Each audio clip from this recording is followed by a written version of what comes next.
Hello, everyone. Welcome to Random Encounter 303 or 303. My name is Jono Logan, and today's episode is going to be kind of interesting to me because we're going to be talking about two different things, two different IPs that were very important to me at two very different stages of my childhood. One a little bit later and one much earlier. So I'm pretty excited about this episode. So joining me today are Hilary. Hello. And also Abe. Hey, Abe. Hey, how you doing? Doing pretty good. Yeah, so we're going to dive right into this. The first part is a review that I wrote a few days ago. So Hilary has kindly come on to kind of, we can go back and forth on this, primarily because whenever I talk about a point-and-click adventure game, I just really, really like talking to Hilary about it. Yeah, me too. Yeah, we've done a few of these. We've talked a lot about point-and-click adventure games. I think we're doing another one on retro. I don't know if Slowsy's teased it yet, so I'm not going to spoil what it is, but in about a month or so, which I'm really excited about. It's going to be a Autumn of Adventure reunion. So this is actually sort of related to that, like technically. I'm talking about Sam Max, the Devil's Playhouse, also known as Sam Max Season 3. So for those who aren't familiar with adventure games or Sam Max are an anthropomorphic animal detective duo created by a gentleman by the name of Steve Purcell in 1987. They were originally comic book characters and very, very funny comic. And Purcell at the time was working at an artist at Lucasfilm Games, which later became LucasArts. He was working on games like Zack McCracken, Monkey Island, and I guess back in those days, companies and corporations didn't have that clause that says anything you create while working for us is ours. But they still loved Sam Max, and he was like, it was kind of his side gig. And they were like, hey, why don't we make a game based on these two characters? So they did. And they released Sam Max Hit the Road in 1993, which I think has gone down as one of the greatest and arguably funniest adventure games of all time. It's unbelievably good. And it's a game that I originally played probably in the late 90s, maybe mid 90s. I got it in a LucasArts Adventure Treasure Pack, which included Yep. Yeah, it was in Walmart, and it included Sam Max Hit the Road, Maniac Mansion, Day of the Tentacle, Indiana Jones, Fate of Atlantis, and a few demos for things like Star Wars games, which I played and was like, whatever. I'm going to play Sam Max again. So Sam Max are Sam is a 6-foot tall dog, and Max is described as a hyperkinetic rabbity thing. And after Sam Max Hit the Road, they had a few other things. They had an animated series that aired for one season in 97. And then, much to the enjoyment and excitement of many, many people, LucasArts announced a new Sam Max sequel called Sam Max Freelance Police in the early 2000s, and then they unceremoniously canceled the game, which was crushing because it looked awesome. This was at the point where LucasArts decided to basically abandon the old, we make adventure games, and they just decided to not make adventure games anymore. And because of that, many of the developers of LucasArts adventure games jumped ship, and they created Telltale Games. Telltale Games might be familiar to many people out there. And because Sam Max was not owned by LucasArts, I guess they talked to Steve Purcell and they managed to get the rights to make a Sam Max game. And many of the same developers who were working on the Sam Max Freelance Police canceled game started working on these. And it's really interesting if you go onto YouTube and you watch one of the trailers for Sam Max Freelance Police, the art style and even some of the characters in the background are like very, very similar to the Telltale Games. So anyway, Telltale Games did something interesting with it. They released it in a seasonal thing. So the first season was made up of 6 episodes, so 6 small episodes that told a complete story throughout. And this was a big success. And they made a sequel, season 2. And then finally, they made this one, Sam Max Season 3. And then after that, Sam Max, and to be completely honest, adventure games, because Telltale Games decided the adventure games went away again. Technically, Sam Max was one of their last hurrahs, and then Telltale decided that they just wanted to make Walking Dead games. I was going to say Walking Dead kind of took over there. Yeah, Walking Dead, and they started focusing on other IP like Back to the Future, the game, which I am arguably one of the world's biggest Back to the Future fans, and even I have mixed feelings about that. Batman? Batman, yeah, Batman was in there. And then, of course, they went out of business. Technically, they're still around, technically.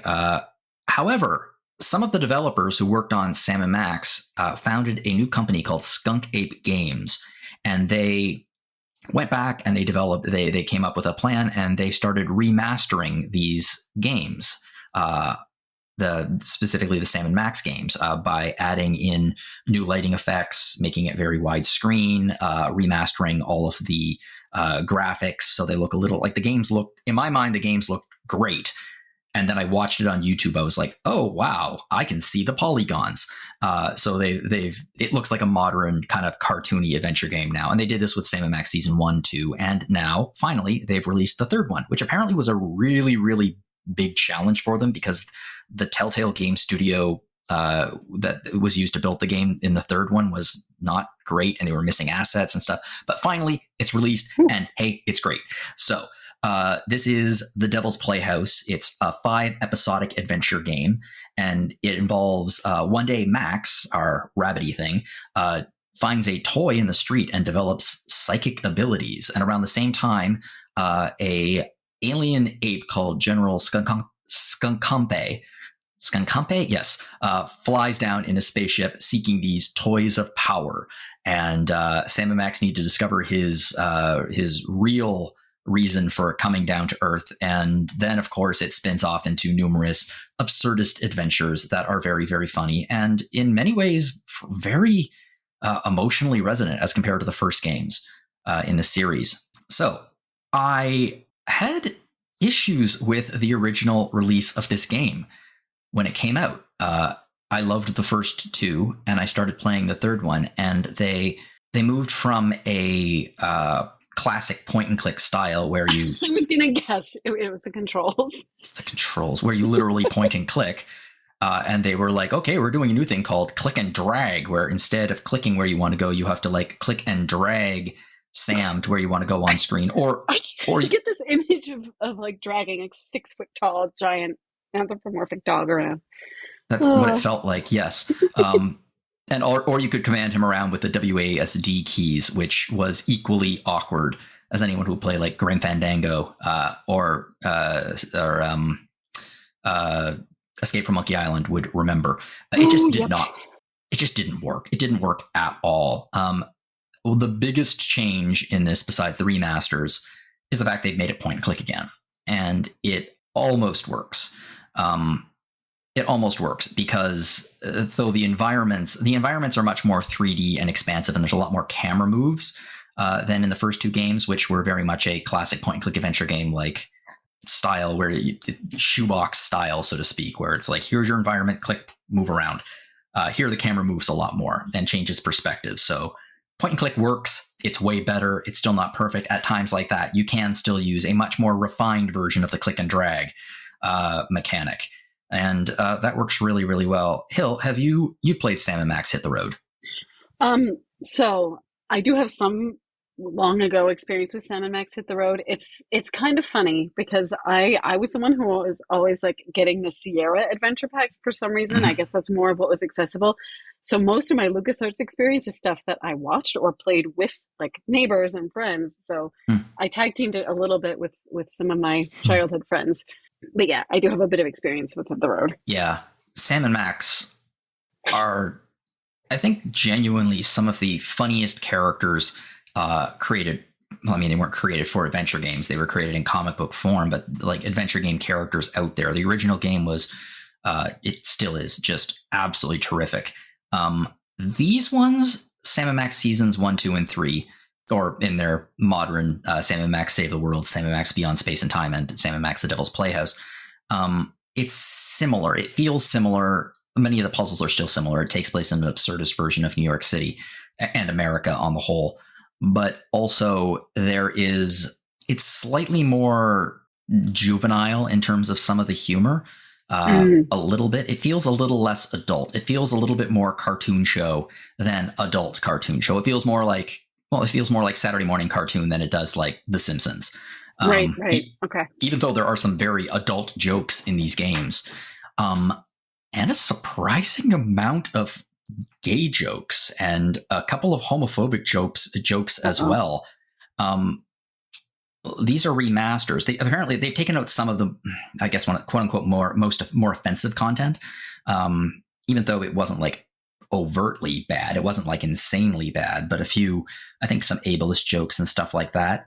And in the first two games, they have a new voiceover. They recorded a new voice track for the convenience store owner Bosco, who is a African American character who was played by a white actor, a voice actor in the original. So they've replaced those vocal tracks with a African American actor now, which is, very much off the time, and I applaud them for taking that extra step.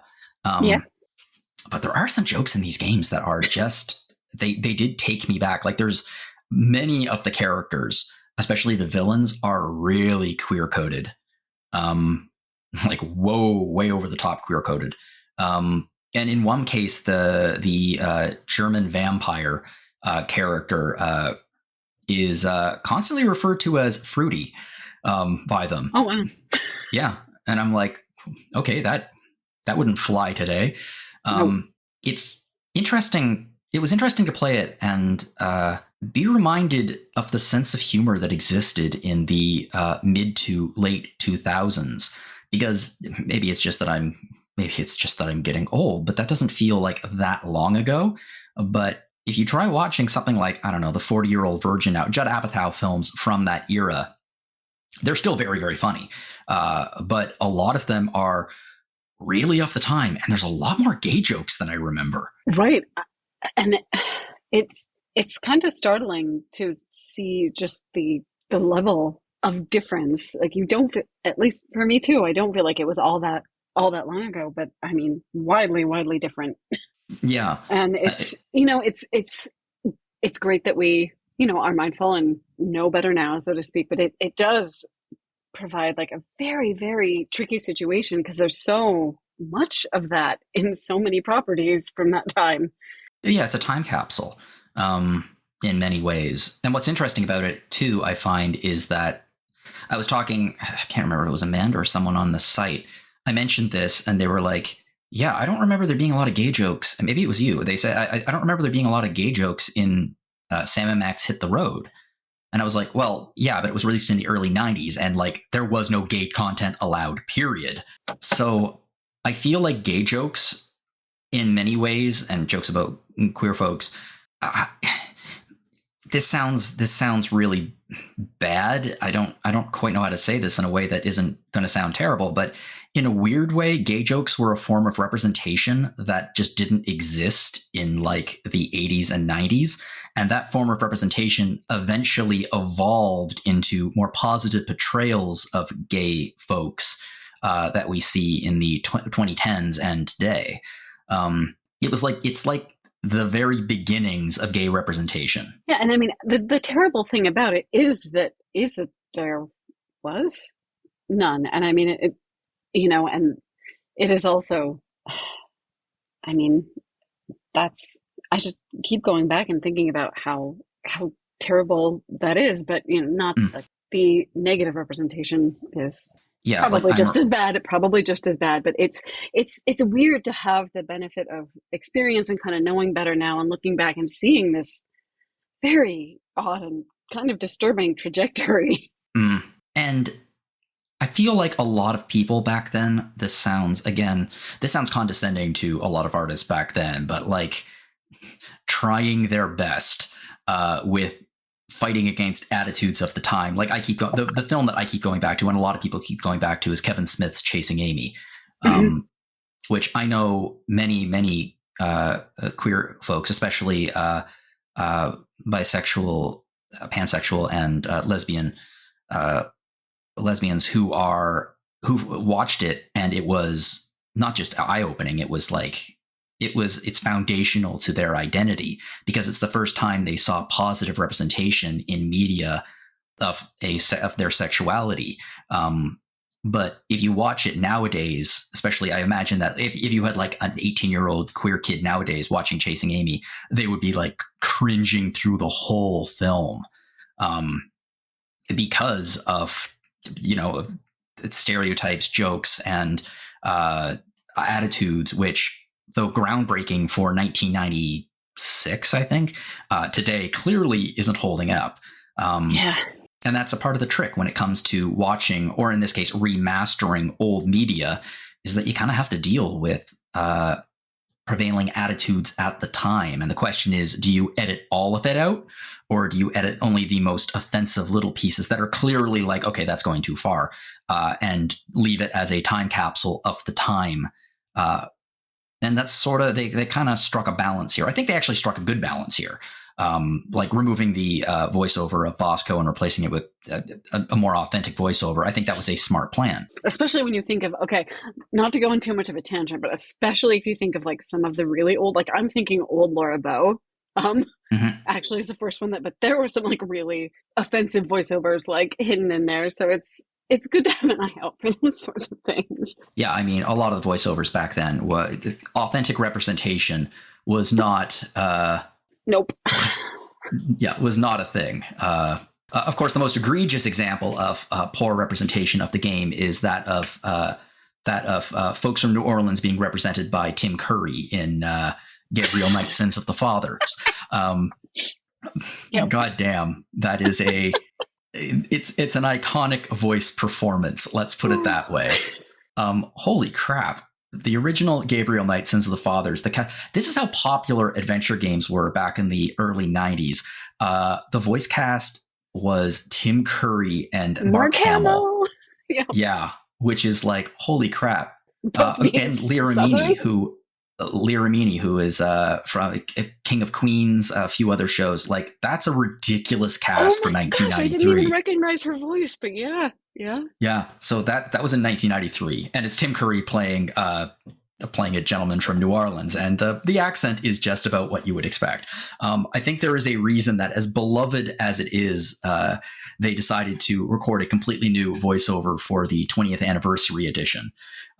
Jane Jensen apparently looked at it and was like, yeah, it was a voice. So they actually have someone who is doing a more authentic accent. Anyway, that's a joke, but yeah, I don't have a problem with them re-recording Bosco's lines, because it was, it's a current thing. This is a big thing with The Simpsons, of who representation of actors of their actual ethnicity playing the animated versions of their characters. So I think they actually did a really good job updating the game and changing it in places which would not be acceptable today. And little cultural artifacts, I guess you could say, like, I don't know, Max continuously calling the German vampire Fruity, have to be looked at and be like, okay, that's a cultural artifact, I guess, whatever. But thankfully, those are the only aspects of the game that feel dated in terms of adventure games. Like, there's a lot here that is quite innovative, especially compared to Sam Max Seasons 1 and 2, which were pretty straightforward adventure games. Here, they usually it's you control Sam, and Max is either used as a puzzle-solving device or comic relief, and Sam just Max just kind of wanders around the screen doing whatever the hell he wants. In this game, you actually can technically play as Max in a very different way. You have these toys of power, and they have all of these different abilities. So you can select a toy of power, and you go to a first-person Max perspective, and you can look around the environment and use these toys of power on the environment. That's so smart. I can think of so many adventure games, where there are opportunities like that just got completely passed up to, have a supporting character do something, or have a different way of like interacting with the environment. And, due to the constraints of the time or whatever, that it just was not built that way. But that sounds like a great way to give Max more of an active role. It sounds really cool. Yeah. Unfortunately, that was also the rationale for the control scheme, being that they created more expansive 3D environments that you could look around. So point and click didn't work anymore for them, which fell flat on its face. But it works here. And yeah, you can use the toys of power, for example. Like one of them, you can use it to read the minds of characters around you. So you can use that to figure out information that you otherwise couldn't have. Or there's one that allows you to see the immediate future of a character, which allows for some very interesting almost Family Guy style cutaways to future events that are absurd and don't make any sense. It's a fun mechanic. This unfortunately was the last in the Sam and Max series. If we're not including the VR game that was released a few years ago, which apparently is just a disaster. Yeah, so it would have been interesting to see where they took that in a fourth game, in a hypothetical fourth game.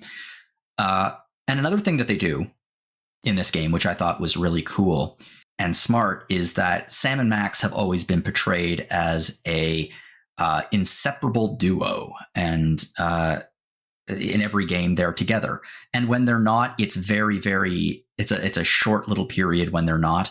In this game, in the third episode, Sam and Max get separate. I won't spoil how. Actually, I can't spoil how because the episode's name is They Stole Max's Brain.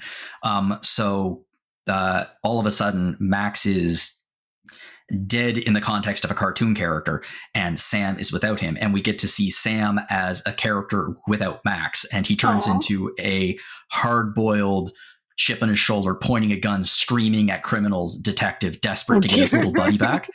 And it's really cool. It's really interesting because the opening of the third episode becomes a film noir parody where there are no point and click puzzles, and instead it's all dialogue puzzles, shades of, I guess, where they were heading with Telltale Games, etc., where you need to like pick the right dialogue option at the right time in order to get the information out of these suspects. Right. That sort of kind of almost makes me think of like Proto Wolf Among Us or something. Yeah, exactly. That's exactly what it was like. And unfortunately, it doesn't last the whole episode. It only lasts like the first third of the episode. And then they do an interesting thing where a different brain gets into Max's body, and that creates a new little dynamic. But then the film noir Sam goes away again. The games are really interesting. I mean, they're still comedy games and they're still absurdist games, but unlike the previous two, there's an actual emotional resonance, which really delves into the relationship between Sam and Max and who they are without the other. And it turns out in a very sad way, without the other, neither one is happy. They are partners in every sense of the word. Yeah, and it's very sad to see them separated. I really, really like this game. I mean, I really like the series. All of the Telltale games, Sam and Max. Skunkape Games has done a remarkable job remastering them to a state. Like, I have all three games, the original versions of the games, sitting on my shelf in DVD form for several reasons. They're just great games. They're really solid adventure games. They have incredible soundtracks. The soundtracks are just like jazz-inspired soundtracks, and they're so good. And I really, really am happy that they finally managed to complete this trio, this trilogy of games. God knows, because a lot of the people are still there. I would love to see Skunkape do a fourth Sam and Max game in this style. That was going to be my biggest question. Do you think they're gearing up to continue? I think they could go in several different directions. As I understand it, Sam and Max, this time it's virtual, used many of the assets and the voice actors from the Telltale Sam and Max games. So like the environments, the office, everything that's recognizable from these games, but it uses a completely different style of gameplay where you're not playing as either the freelance police, you're playing as a recruit of the freelance police who are just a pair of hands, and you're solving very basic puzzles. It's a VR game. It's like the laziest kind of VR game imaginable. Yeah, exactly. That's too bad. It is, because so much could be done. Like point and click adventure games could be VR could be an amazing vehicle for point and click adventure games. I mean, they just did it with Riven. Yeah, true. But Riven was a pre-existing thing. I mean, like, when you think about the prototypical point and click adventure game where you have a box of inventory items and you use item on other thing, like that could be adapted so easily to VR, where you literally have a box, and when you reach into the box, you can pull out an item and you can use an item on something in the environment. Yeah. It could be a very interesting variation on a point and click adventure game. But it seems kind of like low hanging fruit that would still be. It would make point and clicks like more interactive, more engaged. I don't know. Yeah, I mean, in an ideal world, and I don't know if they have this relationship with LucasArts, or even if LucasArts cares. I guess LucasArts is Disney now, so they definitely don't care. In a perfect world, Skunkape Games would remaster Sam Max hit the road in a similar fashion. Ooh, In a yeah. similar fashion to how Day of the Tentacle was remastered a few years ago. Yeah, I could see that. I just That said a would be a few good years next ago. step. It was like it was like a decade ago at this point. When was it? when was it? Day of the Tentacle was released in 1993. Damn, that was a good year for adventure games. Right?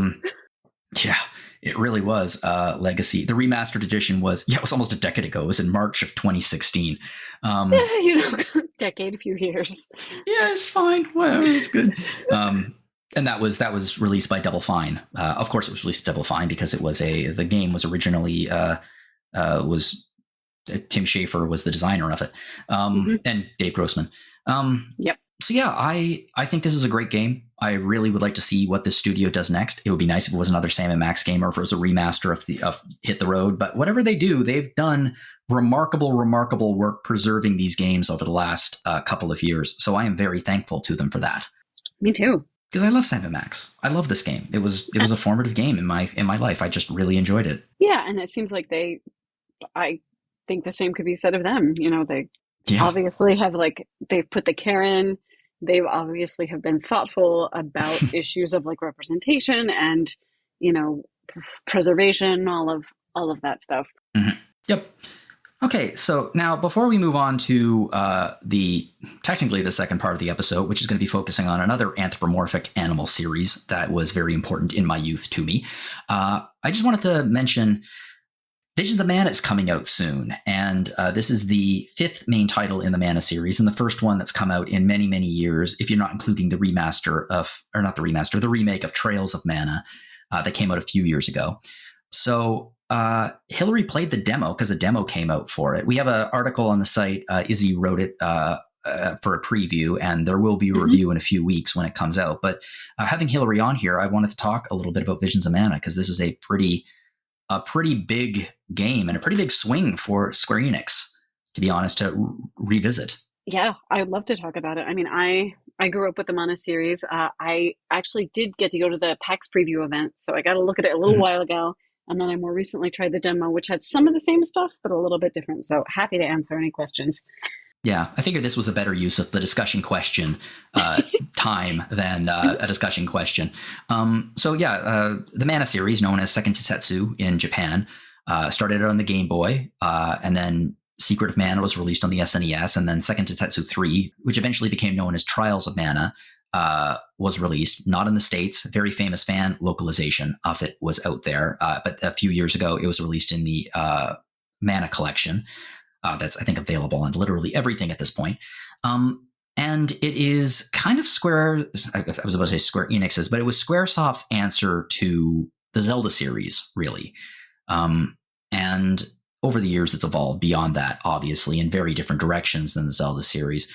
And it went into hibernation for a while. The remake of Trials of Mana really revitalized interest in the series. So we have Visions of Mana now. So you having played some games in the Mana series in the past, how does this fit? Does it feel like a Mana game? Absolutely, 100%. That is probably one of the most positive impressions I had, honestly, when we went for the preview, the interview, and you can look, all that stuff is up on the site. But there's a lot on the site about it. Yeah. Just visually, I think is the first thing I will point toward is visually. Absolutely, 100% a Mana game. I love the visuals. It looks like the Mana world. It's bright. Character designs, the elementals, everything in that respect looks really good. And I think they've pulled together some interesting, in terms of gameplay, some interesting pieces from different games in the series. The way you can change classes. It's a little bit different, but it's a little bit similar to Trials, which I think is a smart move because of that remake and because it's one of the more recent games. Probably a lot of people coming into playing this game will have had experience with, but it also just works. It feels good when you're playing, and it works really well. And it gives a lot of customability. So yeah, I mean, and the Mana series is definitely kind of innovative in itself and has changed up its gameplay and class changes and things. So it's a little bit of a change, but definitely feels familiar and like part of the series. I'm looking at the main character here, and it looks, I mean, he looks very much like a Mana character in the sense that he has the, I think the main character from Mana was Randy. A Secret of Mana was Randy, or I guess the more iconic version is Chrono's hair, like that kind of thing. It looks like that hair, but it looks like a curly version of it. Right, like a modernized curly version of it. Yes. Yeah. So yeah, the game looks amazing. It's difficult sometimes to. I mean, there's been a lot of practice over the last many years, but sometimes they really do miss the mark when they take the iconic art style and they try to make it into a 3D environment. And they really have nailed it with Trials and now. At least I think so. And seeing it kind of in motion throughout the demo, you know, seeing it in like the different battle areas versus towns, I would absolutely say that's a strength. Yeah. How's the combat work in the game? So historically, I mean, if you played most people have probably played the SNES version, which uses the iconic, I think, the ring menu system, which a ring appears around your characters. I think that's probably gone, right? Or is that still here? The ring is not there. I mean, you do have like some special attacks and things like that, but that's a little bit more customizable and assignable to buttons and things. So it's a little bit faster. Feels a little bit more actiony. Fewer menus, those sorts of things. Yeah, so it feels more like kind of your modern action RPG kind of combat, but still with recognizable Mana elements. How's the plot here? Because I mean, it's a demo, so obviously you're not going to get a lot of the plot, but the way they're telling the story and the character relationships, is that it seems, based on what Izzy said, it seems like they are doing a pretty good job of it. And an interesting dynamic between the main character and their immediate partner. I can't wait to see more of that kind of blossom throughout the plot. As I was playing the demo and, you know, as part of the preview, I was doing my best to reserve judgment because it's early. Most of the locations and things we saw were very early on.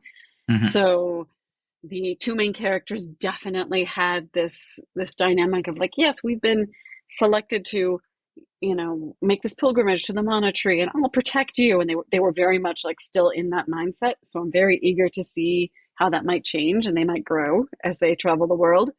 But it seemed pretty promising, and I liked a lot of the supporting characters a lot, and they all kind of like represent the different areas of the world along the pilgrimage and the different elementals. So you kind of pick them up as you go, and I think we had 2 of them in our party as we go. So there's still one character I haven't met, but from the early on kind of demo stage, it looks promising. Yeah.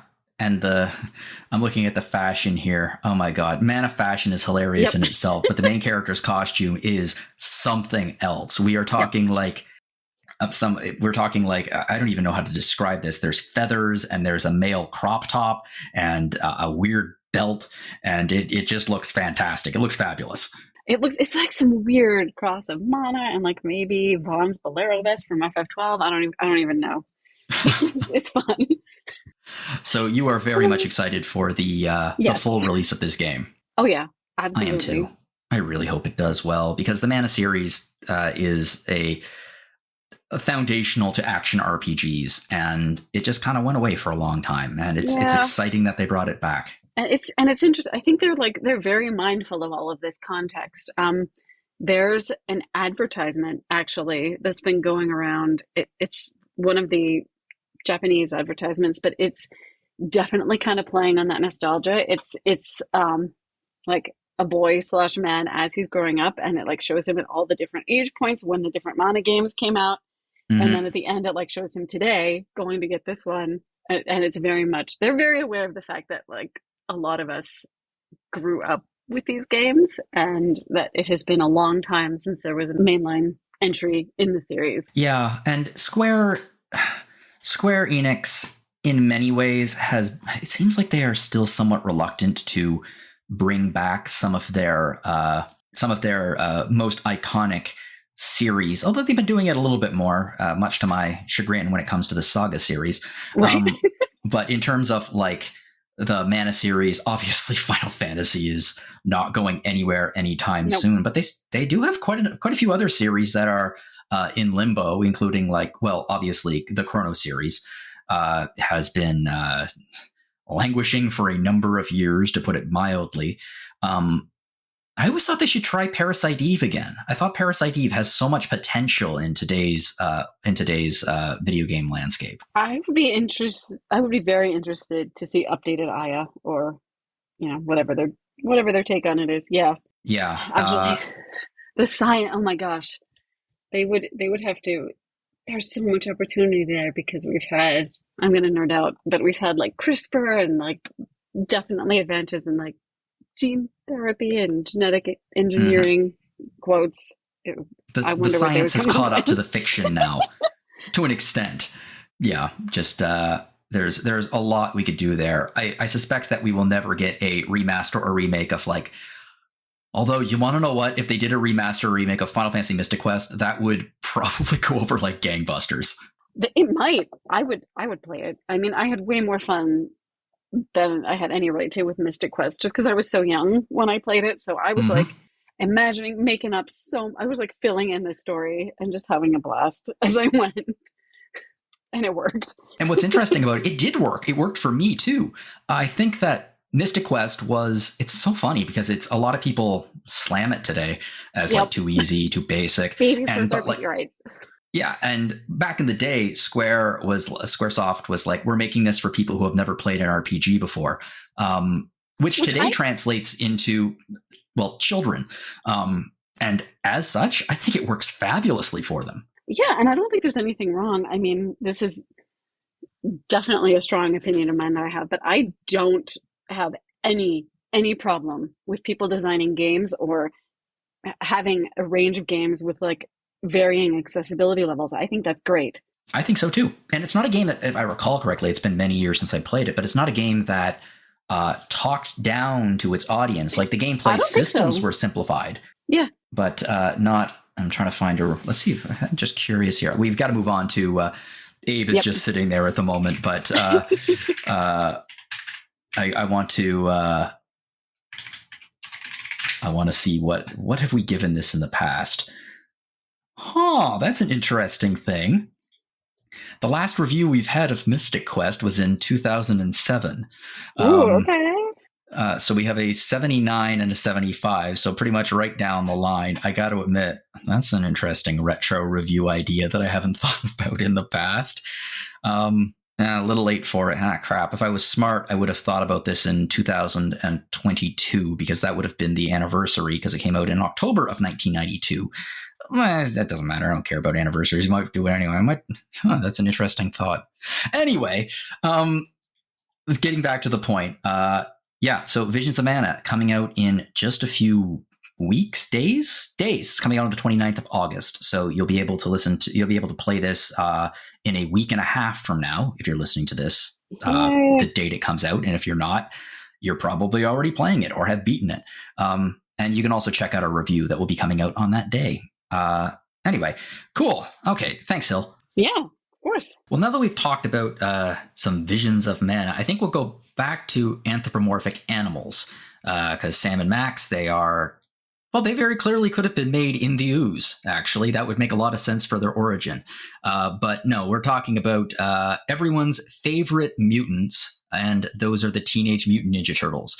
This is Teenage Mutant Ninja Turtles Splintered Fate. So I don't think, if you're listening to this podcast, chances are you know who the Teenage Mutant Ninja Turtles are, but I'm going to give you a brief little history anyway. So in 1984, Kevin Eastman and Peter Laird created a comic book, and it was meant originally as a parody of some popular comic books of the time, including New Teen Titans, The Uncanny X-Men, and Daredevil. So they took those elements together. They took the teenagers, they took the mutants, they took the ninjas, and they slapped them together, and they created this parody.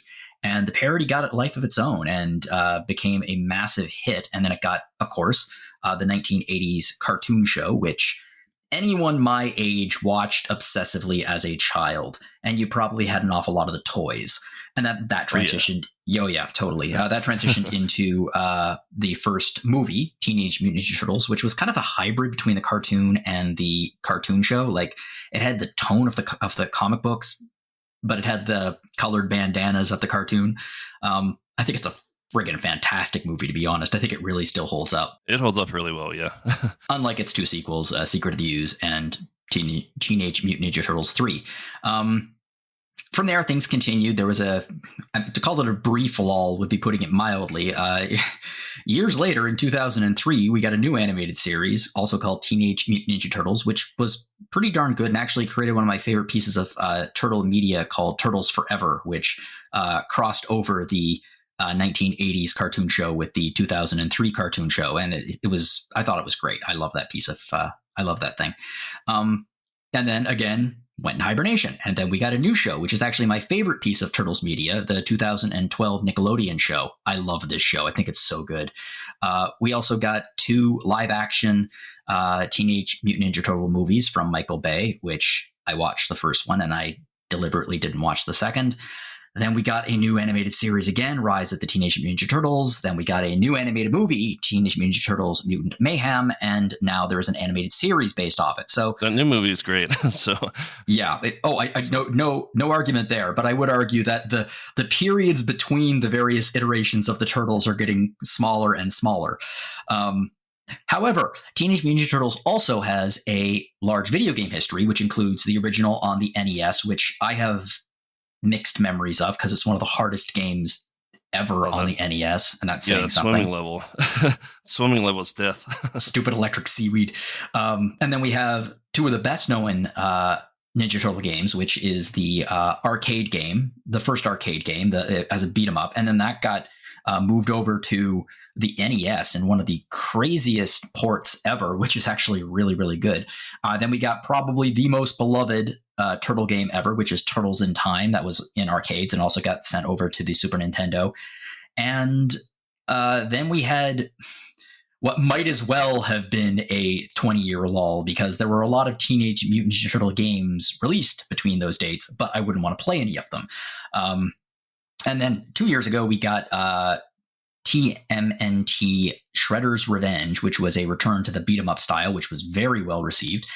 And then we got this game on iOS, and it was a roguelike Turtles game, and it was pretty good. And it was good enough that they decided to port it over to the Switch, and that is Teenage Mutant Ninja Turtles Splintered Fate. It's a roguelike oh, hell with it. It's just a Hades clone. It's a Hades clone. So, Abe, you reviewed it for the site. It is a Hades clone, but that's not necessarily a bad thing. How does it compare to Hades? I mean, obviously, Hades is considered to be one of the greatest games ever made. It's an unfair comparison, but how does it compare to Hades in terms of its gameplay and storytelling? Well, first of all, you were teasing me with that Sam Max and TMNT crossover, and now I feel like I need that.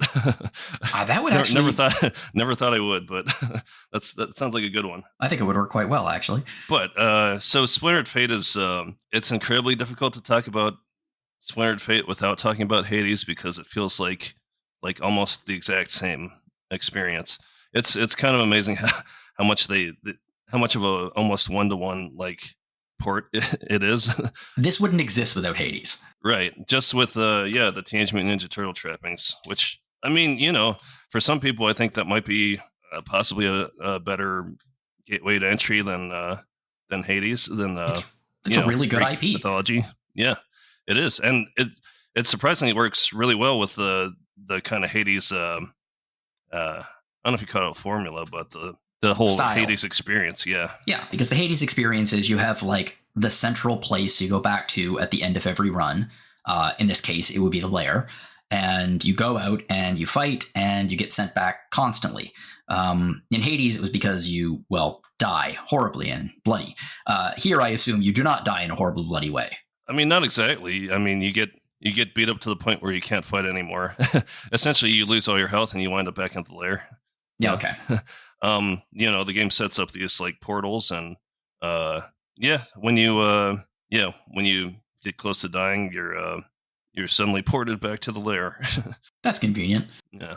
What's the story here? So it's Teenage Mutant Ninja Turtles actually has a robust mythology more than most casual people would think. They think, okay, you have the 4 turtles, you have Splinter, you have April O'Neil, you have Shredder, and you have Technodrome.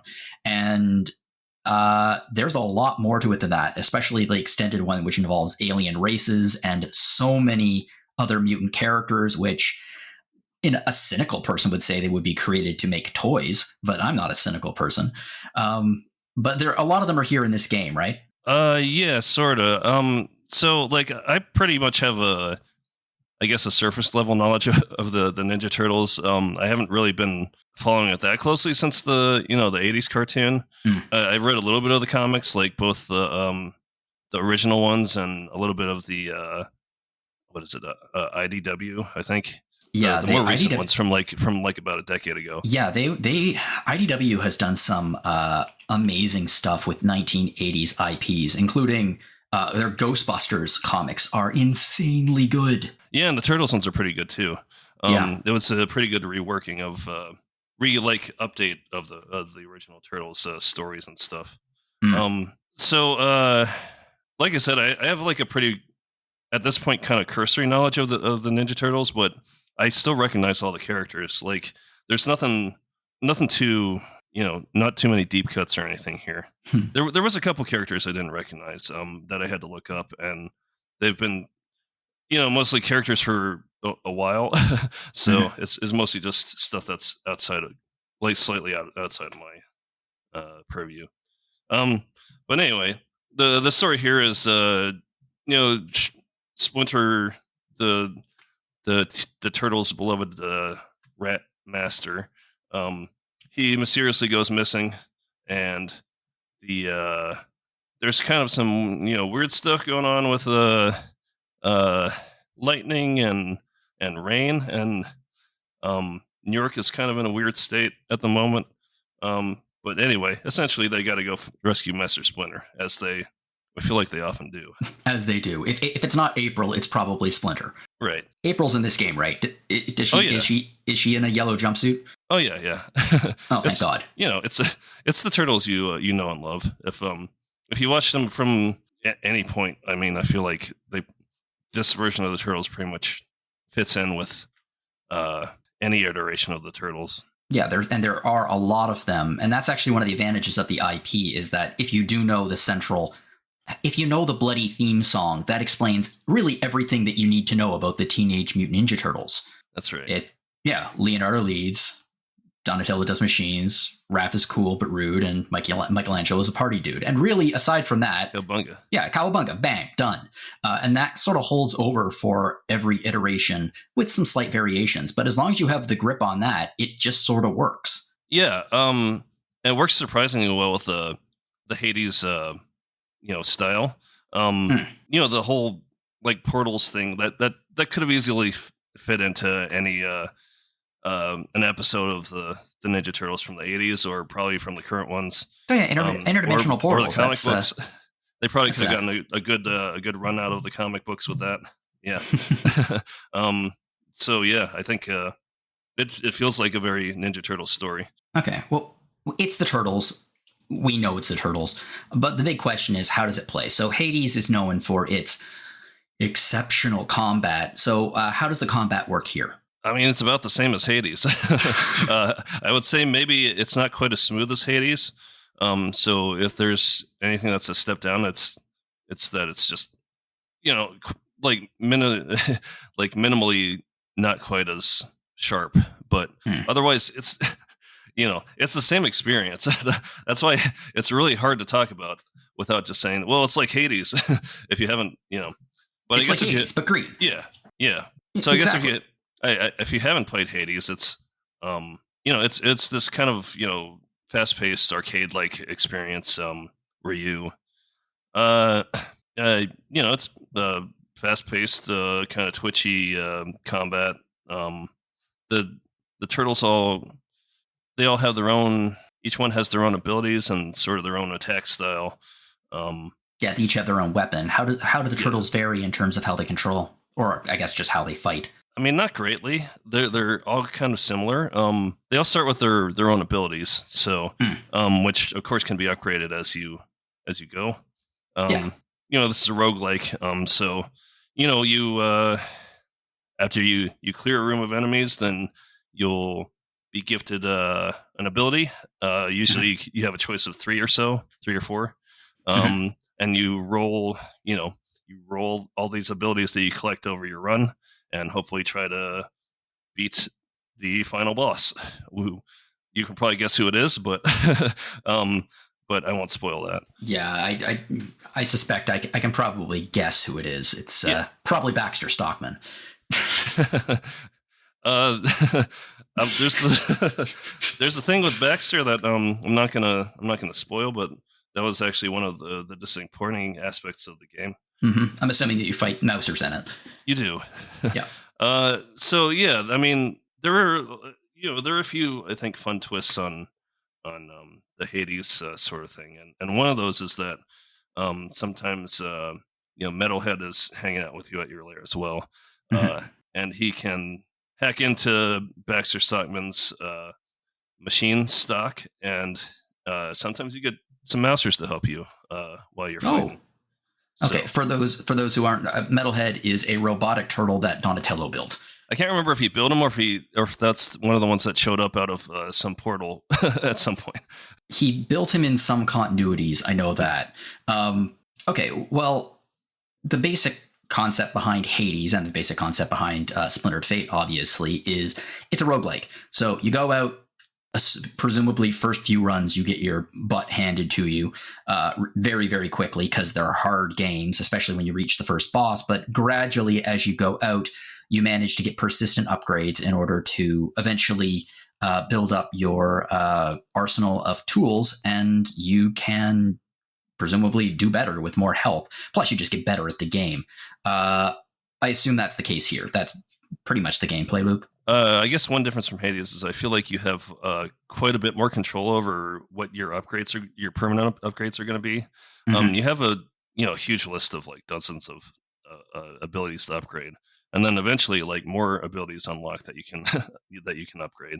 So it's a pretty customizable sort of progression system for the turtles. That you can do between your runs. It doesn't sound like Super Evil Megacore. I don't mean this as a to slam them, because clearly they set out to do a thing and they accomplished the thing. And that thing was to make Hades. But they clearly didn't try to innovate a whole lot within that framework. I do feel that way. I don't know that there's... I mean, I think, the interesting thing is I think they did an excellent job of emulating a Teenage Mutant Ninja Turtles style experience in a Hades-like experience. Again, it's hard to talk about without comparing, because it's because the games are so similar. But it is impressive that they were able to fit like the Ninja Turtles IP onto the Hades framework. So I mean, that's still an impressive accomplishment, despite the actual games being incredibly similar. The characterization is the Ninja Turtles. The characters, again, Michelangelo's the fun party-loving guy, and Leonardo's the kind of stuck-up leader and such. I think the villains that appear are they feel like they would have fit into any iteration of the Ninja Turtles. So let's talk about some of those bosses for a second. So I don't want to spoil later in the game, but let's just talk about like the first 2 or 3 bosses. So who are they? So you got Leatherhead at the beginning, giant mutant alligator. Right. So you end up fighting Leatherhead a lot. He was pretty easy to get through on the first try. He has big, screen filling sort of attacks, but it's about learning the boss's tendencies and being able to work around those. That's part of the game. So he's the first boss? He is the first boss. And I assume because he's the first boss, you just keep fighting him over and over again, because that's the first one you got to go through.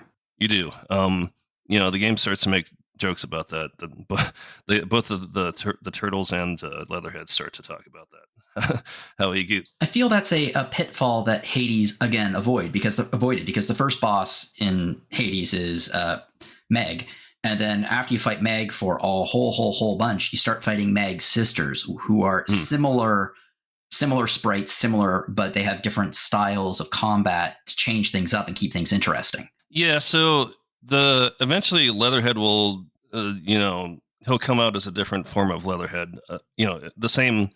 Okay. The same sprite, but he'll have upgraded powers, or he'll come out with enemies to support him. So it does, it does switch things up eventually. Okay, so it doesn't get too boring. But it's still Leatherhead, I'm pretty sure that Leatherhead gets that a lot. Oh, Leatherhead. Yeah. So there's only 5 bosses, so I don't want to go too deep into that, because that's not really a lot. That's not really a ton of content there. One of them looks like, it's in screenshots on the review, so it's not a spoiler, but it looks like Karai is one of them. Yeah, Karai. That was one that I didn't know. Apparently she was from the comics and the. I believe she was introduced in the cartoon show 2003, I think. Okay. And if I recall correctly, she is the adopted daughter of Shredder. Yeah, apparently. She was originally introduced in the comic book series in 1992. Yeah, so she comes at you with ninja style attacks, which is it's good because you got the ninjas versus ninjas sort of thing. Ninjas are always welcomed in Ninja Turtles. So it's again a similar situation though. Like there's eventually she'll develop sort of a more fiery variant where she'll shoot fire in addition to her typical combat abilities. Mm-hmm. The way that the game handles enemy abilities is pretty similar to Final Fantasy XIV, where it'll show there will be either big lines or big spots that'll show up that'll show you where the enemy's going to hit. Mm-hmm.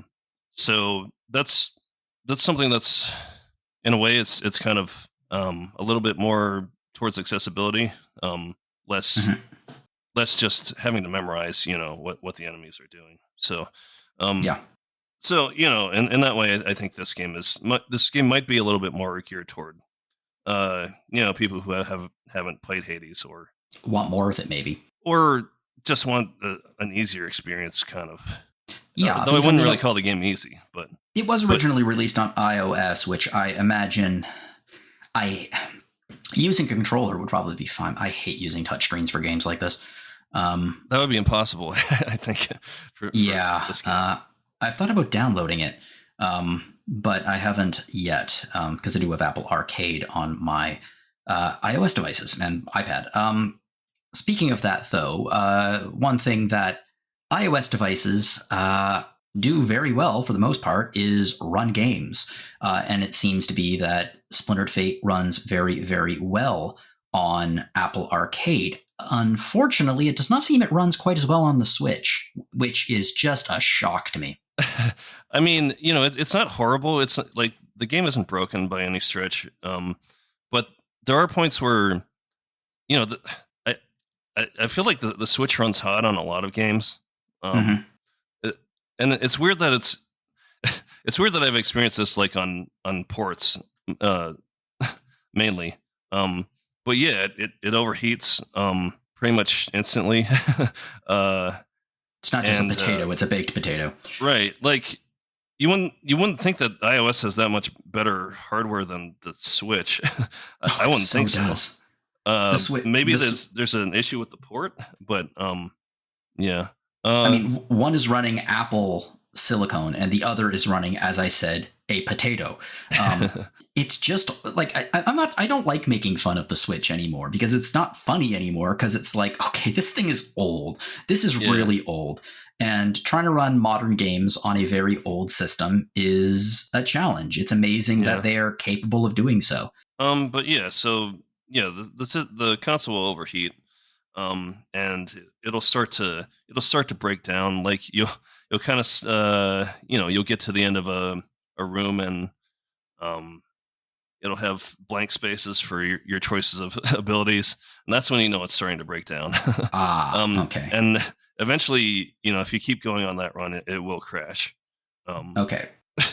It's kind of like a warped. It's a warped version of Nintendo's hand holding, saying, "Hey, you've been playing for a while. Sure, you don't want to take a little break?" Yeah, sure. I guess. It seemed like it was like unspecific.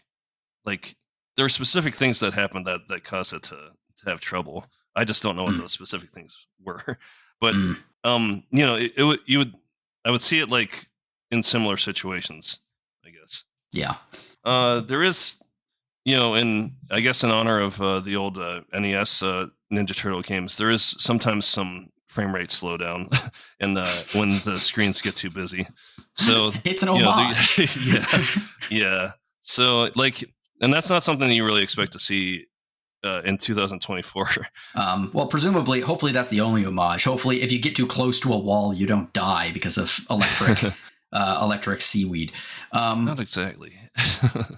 So the games, okay, we've talked about the gameplay, we've talked about the IP, and we've talked about the fact that it runs not great, but playable on the Switch. I did kind of want to ask about the overall presentation of it, because that's, I imagine, the main reason why someone would want to play this game is because they really like the Teenage Mutant Ninja Turtles. So voice acting would probably be a big point of that. How's the voice acting here? It's pretty good. I know the game is sponsored by Nickelodeon. I don't know if it's the same voice actors for sure. But again, I could see these voice actors fitting into the original 80s cartoon. They the quips are there. The the writing is pretty similar. The personalities are there. It's been a while since I watched those. I'm not sure that if they have recycled any of the quips, but I wouldn't be surprised. But yeah, the voice acting is good. It works. They don't really change anything. They occasionally try updating. Like in the 2012 series, Michelangelo's catchphrase was "Booyakasha." Oh boy. Yes, hey, it's been updated again. He does say, "Come at me, bro." That's what you expect Michelangelo to do in 2024, though. Or maybe, that's totally, yeah. So that works. But otherwise, yeah, it's pretty much what you would expect. I wouldn't say, I don't think Super Evil Megacorp was trying to reinvent the Ninja Turtles here, by any stretch. And I think they stuck pretty faithfully to what's already out there without really trying to push too hard on in any new directions or anything. Yeah, the game looks great. I mean, the character portraits look solid. It has its own unique art style. They didn't just pull the art style from any of the current versions of the Turtles out there. It looks like they have their own thing going on. Right. It's kind of similar to the it has a quality that's similar to the original comics, I think. Yeah, with still kind of the cartoon characterization with the different colored masks and everything. Which was an invention of the cartoon show, but such a smart idea that it's been basically adopted by every single version of the Turtles going forward, because in the original, they all had gray masks and then they had red masks. And that made them real hard to tell the difference because they basically look all the same. Right. I mean, you'd have to be relying on heavy characterization to be able to tell the characters apart. I feel like I even remember a couple times where in the original cartoon where the characters' masks might be colored wrong for a second, and that's a little bit confusing. Yeah. But yeah, I don't know. So overall, it seems like you gave the game a pretty good score. You gave it a 75, which is, again, to everyone out there, not a bad game. You seem to enjoy it quite a bit. I do. I think the fact that it is, I know at least planned to be released on Steam, I think kind of hurts the Switch version because of the technical issues. I think I would have scored it a little bit higher if it was that version, if it didn't have those technical issues. So, it's not trying to do anything too outside the, it's not trying to do anything original. It's definitely, again, it's a Hades style game, but with the Ninja Turtles slapped on top of it. And it works, it works pretty well. Hades with the TMNT skin. Yeah, I think there are some other issues, like kind of with the story. Like it definitely sets up a lot of things that don't manifest within the story.